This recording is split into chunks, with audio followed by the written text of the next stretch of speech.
Digha Beach kan theng ta lo nuam phian à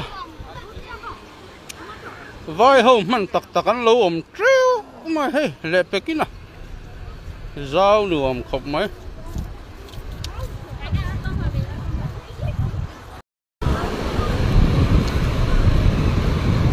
tui phone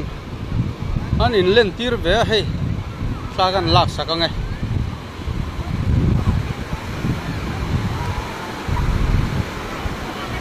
hey nuam an ti khop mai Sika Sika Sika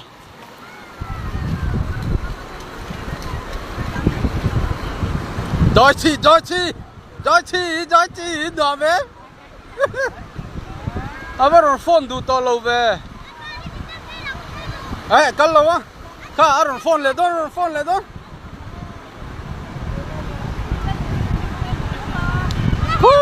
ta cứ giặc cọp thế giờ đi thế oh tùy phone à anh nói lên tí ra cứ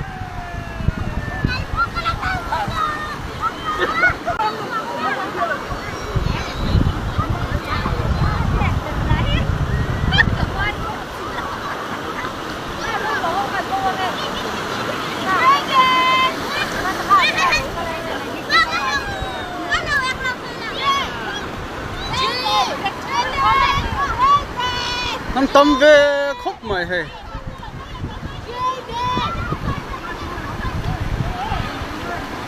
dễ ha căng hết thấy lúc tục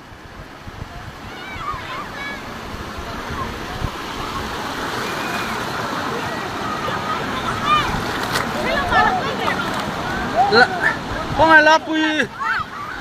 la pui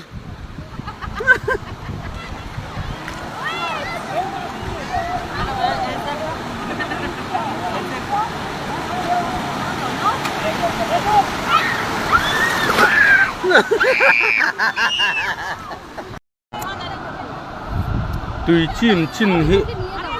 cam chak tak an helai zong here on phone theng thin khania tu na mi dai na hi tu na chon so ta so na ni to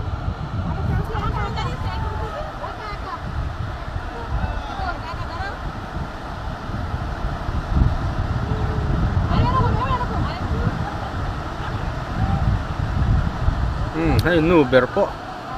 balu alo la leu zak ani hi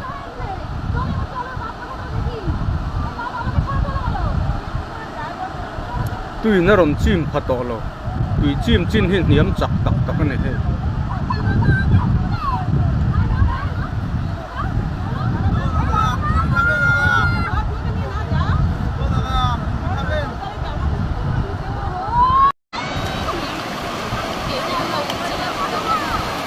cái chú có đủ tóc ta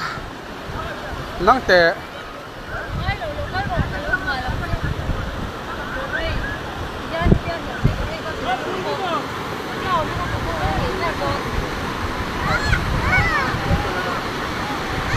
đều tóc phát áng